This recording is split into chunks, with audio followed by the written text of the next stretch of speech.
খবর 24 সাথে আপনাকে স্বাগত। নতুন নতুন খবর জানার জন্য আমাদের চ্যানেলে চোখ রাখুন। নমস্কার দর্শক বন্ধুরা, স্বাগত আমাদের এই চ্যানেলে। গণ আন্দোলনের মুখে পড়তেই বাংলাদেশের পতন হয়েছে হাসিনা সরকারের। প্রধানমন্ত্রী পদ থেকে ইস্তফা দিতে বাধ্য হয়েছেন শেখ হাসিনা। শুধু তাই নয়, প্রাণ বাঁচাতে দেশ ছাড়তেও বাধ্য হয়েছেন। আপাতত ভারতেই রয়েছেন শেখ হাসিনা। তবে আর কতদিন? বাংলাদেশের নতুন অন্তর্বর্তী সরকারকে হাতে পেতে চায় হাসিনাকে। ছাত্র আন্দোলনে শয় শয় আন্দোলনকারী মৃত্যুর দায়ে শাস্তি দিতে চায় প্রাক্তন প্রধানমন্ত্রীকে। সেই কারণে ভারত থেকে হাসিনাকে ফেরাতে যাবতীয় পদক্ষেপ করা হবে বলেই জানিয়েছে সদ্য নিয়োগ হওয়া প্রধান বিচারপতি।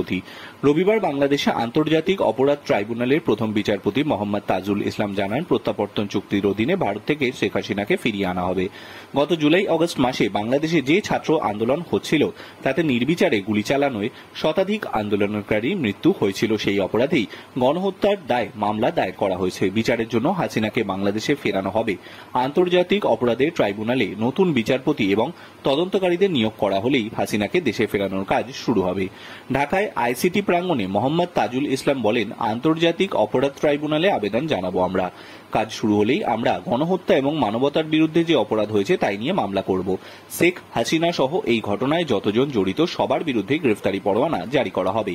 তিনি আরো বলেন, অভিযুক্তদের বিরুদ্ধে যাবতীয় তথ্য প্রমাণ সংগ্রহ করা হয়েছে। আমরা সেই তথ্য প্রমাণ পরীক্ষা করে তারপর ট্রাইব্যুনালের সামনে জমা দেব। এটা অনেক বড় একটি চ্যালেঞ্জ।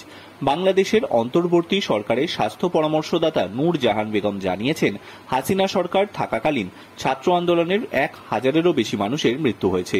আহত হয়েছেন আরও শতাধিক মানুষ। গত মাসেই বাংলাদেশের আন্তর্জাতিক অপরাধ ট্রাইব্যুনাল হাসিনা সহ 10 জনের বিরুদ্ধে গণহত্যা এবং মানবতার বিরুদ্ধে অপরাধের অভিযোগের মামলা দায়ের হয়। শুরু হয়েছে তদন্ত।